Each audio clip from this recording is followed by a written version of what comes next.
Good evening to our viewers in Nigeria and those watching around the world. This is TVC News, Politics on Sunday, reading you live from our studio in Abuja, Nigeria's federal capital. I'm Ayodele Ozugbakun, sitting in for Femi Akonde. Thank you for joining us. Let's begin the program by telling you that President Bola Tinubu has rounded off his official engagement in China, where he met with Nigerians living in the country, describing his visit as very good and successful. The president spoke when he held talks with members of Nigerians in diaspora organization in China and the Nigerian community at the China World Hotel. Also, during his earlier discussions with President Xi Jinping, Premier Li Qiang at the 2024 summit of the Forum on China-Africa Cooperation, President Tinubu emphasized his efforts to strengthen the cooperation in infrastructure, trade, finance, energy, green economy, and mining. On the program today, we'll talk about the gains of President Tinubu's international engagements, particularly the elevation of ties between the two countries to a strategic, comprehensive partnership. Joining us live is a public affairs analyst and former media aide to President Goodluck Jonathan, Reno Omokri. Thank you for joining us, Mr. Omokri. Thank you for having me. All right. Now, Nigerians are eager to know the benefits from these foreign trips, bilateral relationships between Nigerians and these countries that the president have been visiting lately. Yeah, so what's the question? So my question is, they want to know the benefits of these bilateral relationships between Nigerians and this country. We just finished with China right now. What are the gains from this visit? Well, if you look at China, let's take China as a specific case study. So the Forum for China-Africa Cooperation, what's happened with this forum is that President Xi has given Africa 50 billion. Now, it's not as easy as that. The headlines are saying he's giving Africa 50 billion, but much of that money, about 27 billion, is going to come in the form of credit. So it's not actually a gift. And then we have about $11 billion out of that fund is going to be in direct aid. So that's not credit, it's just like a gift to African countries. And then you have $141 million in military aid. So obviously that's going to help us in Africa, because if you look at the kinds of loans that we've been getting from the West, they've been coming with conditions. For example, with the Bretton Woods, they're asking a lot of African countries to take policies like the LGBTQ policies that we don't want in Africa. So with Chinese loans, they don't come with those kinds of conditions. So that's one of the benefits. And then also, a lot of infrastructure is going to come out of this meeting, this visit. So the Forum for China-Africa Cooperation, President Xi said it's going to be building infrastructure all over Africa, and Nigeria in particular. So if we can have infrastructure, for example, we're going to be needing roads in Nigeria. We're currently building the Lagos-Calabar Coastal Highway. It's already been awarded, but then, subcontracts could be given out. So we also have the Sokoto Badagry Expressway. So in terms of infrastructure, we're going to get that. Also, he has pledged to train 6,000 military officers from Africa, of which the bulk of that is going to come from Nigeria. So in terms of our our war on terror, we're going to be seeing that we're going to have closer ties with China. But then, there are upsides, there are also downsides. If you look at what China is doing, one of the things is with this Forum on Africa, of China-Africa Cooperation, it happens every 3 years. What we expect from China is that it should be structured like the Commonwealth of Nations, whereby it's not just holding every 3 years in China. Because if it's held every 3 years in China, that means that China has an overwhelming influence on the policy, and they can set the agenda. So probably they might want to move it from country to country. So maybe this year is held in Nigeria, next year is held in China, the third one is held in South Africa. But other than that, for this trip, it was a major win for Nigeria, a major win for President Bola Tinubu.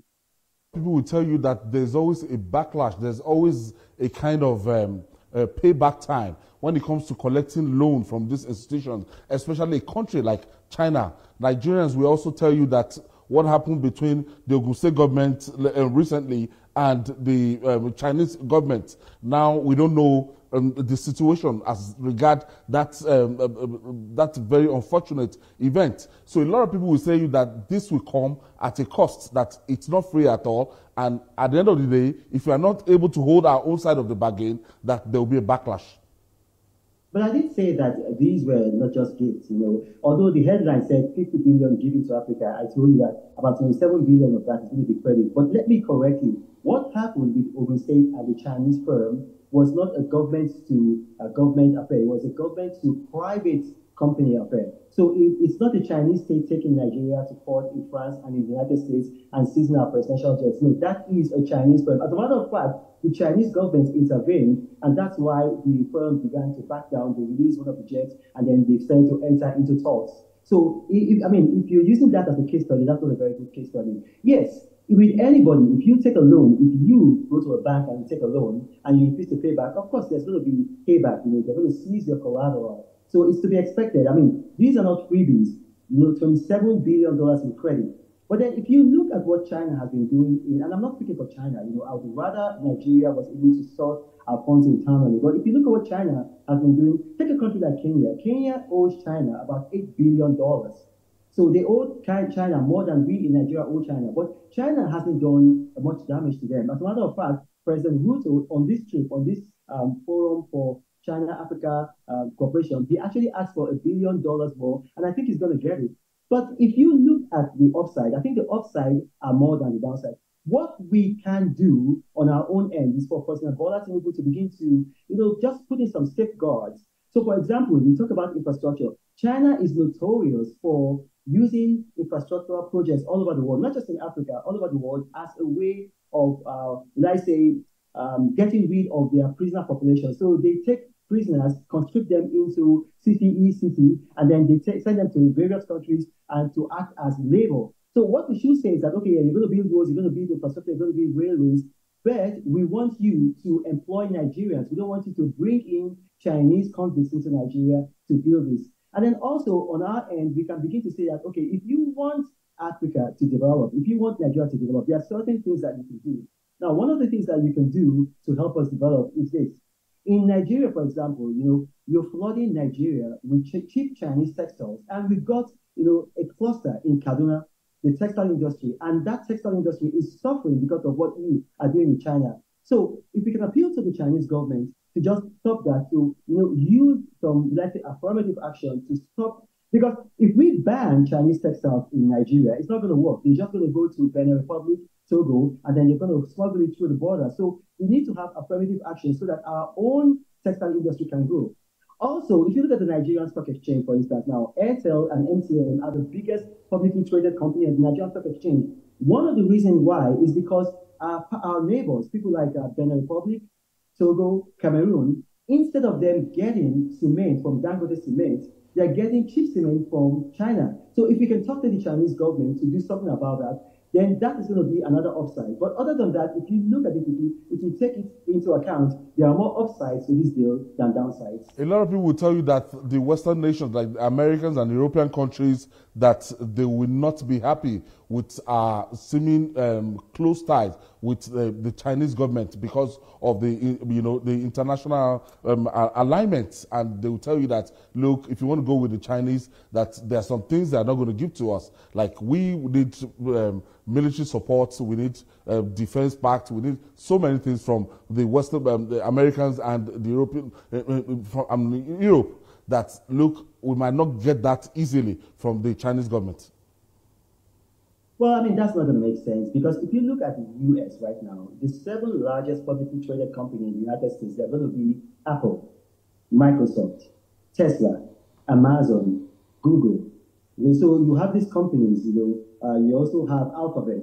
These companies, they are all in China. So as a matter of fact, these companies, their total assets in China is something like about 2.7 trillion. So you've got American firms. The whole of the business and the trade between Nigeria and China is probably going to be maybe about 3.3 billion. You have American corporations having something like 2.7 trillion in terms of trade. If you use an iPhone, your iPhone is made in China. If you're using a lot of products that you buy on Amazon, it's gotten from China. So there are closer economic links between the United States and China than between Nigeria and China. So I don't think that's going to happen, because if you look at our style of government, we are a democracy. We're practicing capitalism, and those are more aligned to Western democracies. But having said that, it is not the responsibility of Nigeria to conduct our foreign affairs, our foreign relations, to please anybody. Our foreign relations have to be done to please Nigeria. We're looking for infrastructure, we're looking for credit. Anybody that can give us that in the best possible terms is going to be our friend. We don't care about your quarrels with China or with Russia. We want to develop. And if you can help us develop, then that's what we want. Ultimately, we are looking at the trade talks. Last administration, there's been this trade talk between Nigeria and China, but till now, we're yet to see the benefit of that particular deal. I remember them talking about Naira swapping, the Naira swapping deal that time. Well, the Naira swap deal did not work because it wasn't implemented. And if you want to have answers to that question, then you need to bring Godwin Emefiele out of prison, and you need to get General Muhammadu Buhari on this chair. They are the best people to respond to that.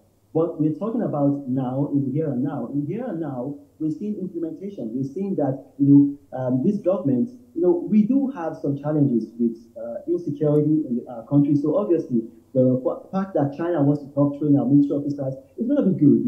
We do have a challenge with infrastructural deficit. As a matter of fact, Nigeria has a housing deficit of about 21 million. So if we have a partner like China that's going to help us build houses, then that's okay.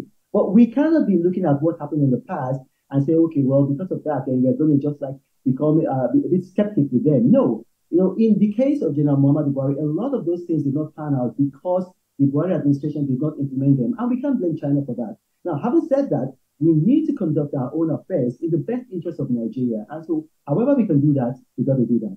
How will they help us to solve our local problem? We talked about problems earlier. Right now, in the energy sector, the first sector, we have a big problem. A lot of Nigerians are complaining, and they're growing, and they're saying, look, we can't continue like this. Some parts in the north, they sell as much as 1,300, 1,200 naira per liter. And a lot of Nigerians see this, that this is not the reason why they voted for the ruling party. That, look, this is not what they told Nigerians. That they actually came out to tell Nigerians they're going to do something about the price, as at that time at 100 and something, that they're going to do something to reduce it. Right now, we're in a situation whereby people are purchasing this commodity for 1,000 naira. Almost 1,000 naira. Let me say something to you. You got to understand how government operates. There are 4 ways by which a government can get revenue, 4 ways. So the first one is to seize the resources that belong to the state and the people, and domicile that in the central government. That's what General Aguiyi did on May 24, 1966, with the unification of Affairs Decree. Now, the second way by which you can get revenue as a state, as a country, is to tax individuals, tax states, and tax corporations.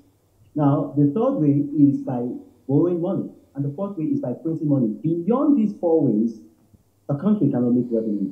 Now, if you look at Nigeria's own situation, we make about $36 billion from oil and gas every year. If you divide that by Nigeria's population, you get $150 per citizen. And from that $150 per citizen, you expect the country to build infrastructure, to pay civil servants, to maintain the military and law enforcement, to also do a lot of free education, free healthcare. Now, it's not going to work. We're not getting enough revenue. Our population is expanding very fast. We've got one of the fastest growing populations in the world. Our population is increasing at a rate of 2.1%. Now, if you say, okay, we're going to get money by taxing Nigerians, less than 10% of Nigerians pay taxes. Our tax to GDP ratio in Nigeria is something about 8.5%. So if a country like Ivory Coast has a larger tax to GDP ratio than Nigeria. Germany has 39%. In the United States, 59.9% of adults in America pay tax. In Nigeria, less than 10% of the people pay tax. So what are you going to do? Then, okay, you're going to borrow. If you borrow, which is what the Buhari administration was doing, the Buhari administration, they borrowed more money than the Obasanjo, Yar'Adua, Jonathan governments combined. And that's why we're in this mess. So you're left with the fourth option, printing money. If you start to print money, what's going to happen is that you're going to devalue the money already in circulation. Because when you print money without it being backed by the productive capacity of your organized private sector and your people, it's going to lead to massive inflation and devaluation of your currency. So Nigeria has to realize that The old way of doing things where Nigerians were living at the expense of the Nigerian state, it's gone. It's gone forever. It cannot work. If we keep on doing that way, we're going to be like Zimbabwe or Venezuela. Our economy is going to collapse. So we need to have a situation whereby the government takes its hand away from the pricing of petroleum products. So that this move has thrown the country, Nigerians, into untold hardship. That's what that's what we are experiencing since you announced the removal of a subsidy. Removing your hand from that sector and allowing people to buy at the landing cost or whatever cost we have now. But people are poorer. People are not finding it easy in the country. Well, but that's what I'm explaining to you. We need to live within our means. Because what you're asking the government to do, if you want the government to begin to bring back subsidy or to artificially reduce the price of petroleum products, is that we should either borrow more money. And you got to understand, right now, as I speak to you right now, Nigeria is the third largest debtor to the World Bank's International Development Association. So our debt to GDP ratio is getting to the point where it's going to be unsustainable. So if you look at our revenue right now, we are spending a lot of money servicing our debts, servicing and repaying our debts. And these are not monies that this administration took. These are monies that previous administration took. These are loans that previous administrations took. So, I mean, it got to a point whereby we were spending, I think it was about 91% of our revenue on debt servicing. So that means that for every 1 naira Nigeria was making, we're spending 91 kobo servicing our debts. So we have to learn to live within our means. If it means that for a period of time, we're going to face hardship, then so be it. Because otherwise, if you have a child and you're giving your child breast milk, it's got to get to a point whereby your child will have to be weaned of that breast milk. And when your child is being weaned of that breast milk, your child is going to cry. Your child is going to do as if it's going to die. It's going to show tantrums. It's going to start to roll on the floor. But if the child is not weaned of breast milk, the child is not going to mature. That's the state that we're in Nigeria. Other countries have passed through it. If we don't pass through it, we're just going to be delaying the evil day, or worse, we can become like Zimbabwe or Venezuela, whereby our economy is going to collapse. Is that what you want? No. Are even telling me that you are never in Nigeria, you are hardly even in the country, and you are telling people in the country to withstand this kind of a hardship? You don't know what people are going through? Even if I'm not in the country, I've got businesses in the country. I have staff that I'm paying salaries in the country. I pay tax. I'm one of the few Nigerians that are paying tax. Last year, and I can bring my certificate to you, I paid about 2.7 million in tax in Nigeria. You've got some people, they are listening to Simon Ekpa in Finland. He's in the country. Yes, a lot of people are listening to him.